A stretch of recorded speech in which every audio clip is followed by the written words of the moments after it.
Before we get started, hit the subscribe button if you value independent thought. I base my reviews on three things: what I see, what I feel, and what I hear, and I never go along with the big channels unless they're right. When they're wrong, I'm not afraid to call them out. Today, I want to talk about this movie called The Sadness. It was a Taiwanese horror movie. It's set in a world where there's a dangerous virus that's mutating and pushing people into complete chaos. The story follows a young couple trying to survive and reunite while society collapses around them. What makes this movie different from typical zombie movies is that the infected people are still intelligent and aware of what they're doing, and that makes their actions even more disturbing. The explanation given by the virologist Dr. Wong is what makes the movie's virus different from your typical zombie or rage virus stories. When the main character Kat hides with him in the hospital's maternity ward, he explains how the mutated virus works in the brain. Instead of destroying a person's ability to think, the virus twists it and turns the brain against itself. Dr. Wong says the virus takes over the limbic system, which is the part of the brain that controls basic instincts, emotions, and survival behaviors. He says that humans are not as logical as they think they are because deep down people are controlled by these basic instincts. And since the virus hijacks this system, the more advanced part of the brains, like the areas responsible for logic, planning, and speech, still work, but now they serve a more violent purpose. That's why the infected people are not slow or mindless like traditional zombies. They can still think clearly, talk, and even plan attacks. Another disturbing part of the explanation is that the virus mixes together the brain's system for aggression and sexual desire. It basically connects these two wires, and it short circuits the brain, so violence and pleasure become connected.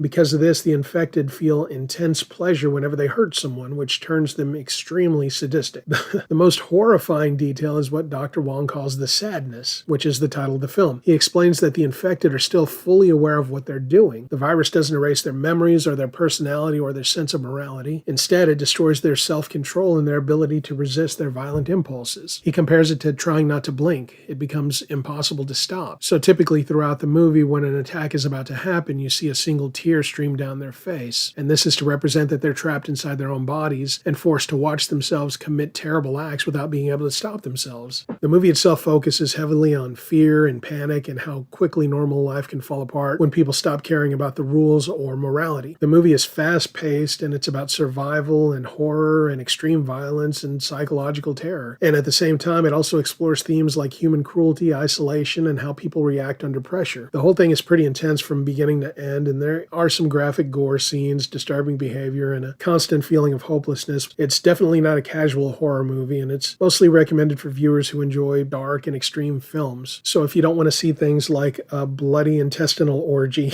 maybe skip this one. But if you're a fan of horror and you're a fan of zombie movies, this is definitely something worth checking out. If you've seen it, let me know what you thought in the comments. If you haven't seen it, go check it out and then come back here and tell me what you think. I'd love to see it adapted into an American movie, but I'm sure they would ruin it with the usual identity politics. Anyway, that's it. Am I right? Am I wrong? Let me know all the reasons I'm an idiot in the comments. Like, share, subscribe, click notifications, and I will see you next time.